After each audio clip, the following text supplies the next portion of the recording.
I escaped domestic abuse twice, and the second time almost cost me everything.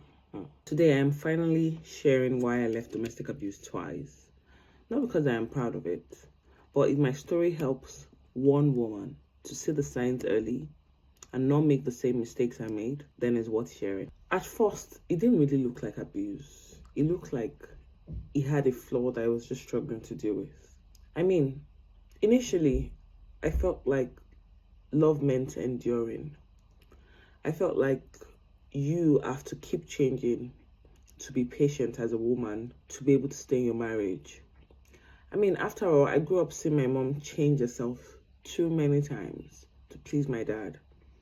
And continuously, she was still going through domestic abuse. I kept thinking, maybe you just had to pray more. My mom prayed harder. I kept thinking, maybe there's something wrong. Maybe she did something to cause him to be that upset to that extent. And when I found myself in this situation, at first, I said I was going to leave. Then I said, no, my husband was just angry with me. No, he was just upset a little bit. No, it was something I did that made him that upset. Maybe I should have been more patient. Maybe I shouldn't have said this. Maybe I should have kept quiet. Maybe I shouldn't have moved this way. Maybe when I slammed the door, it triggered him. I kept making excuses, thinking I could change, and at some point, it would make things better. But it didn't. It didn't. If you don't heal what is broken inside of you, you will often mistake familiar pain for familiar love. You know, you're used to chaos. You're used to chaotic love. You mistake it. So until you heal what is inside of you, then you stop mistaking those two. Familiar pain is not familiar love. Do you know the funniest thing? Living wasn't the hardest part. Healing was the hardest part. Because the first time I thought I was okay. No, I wasn't. I was in denial of what I'd gone through. Because my mom looked okay. But again, she was in denial. And then I found myself repeating the same pattern, the same mistake she made. That's how I found myself in another abusive relationship.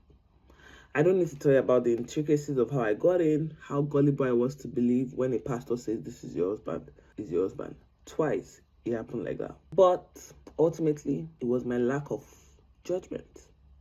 I made bad decisions. My self-esteem didn't give me the opportunity to see beyond the pain. All I saw was a man struggling, a man that I needed to care for, a man I needed to fix like a project. Different man, same cycle. Stay with me. You see, today I'm raising 3 beautiful children. I've built businesses. I help women heal. I've rebuilt my life. And I'm so proud of what I've achieved. Glory to God. And every single day, I thank God that I chose freedom over familiarity, over what I'd grown up seeing, over what society had told me. I'm very grateful to God. But you see, survival wasn't the end of my story. It's not the end. I'm still here. Survival was just the beginning of the journey. If you are watching this and you feel trapped, I just want you to know this. Your story does not have to end where your pain began. Healing is possible. Rebuilding is so possible. Freedom is possible. One day, you would realize that living was the best decision you did.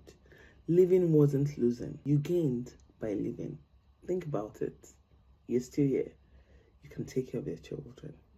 You can live. You can be happy again. And one day, when you realize and look back, you realize that living helped you to find yourself again. And now you make better decisions. And now you can raise trauma-free kids. Congratulations. If this helped you, I want you to share with any other woman that you know that is going through domestic abuse or that has gone through domestic abuse.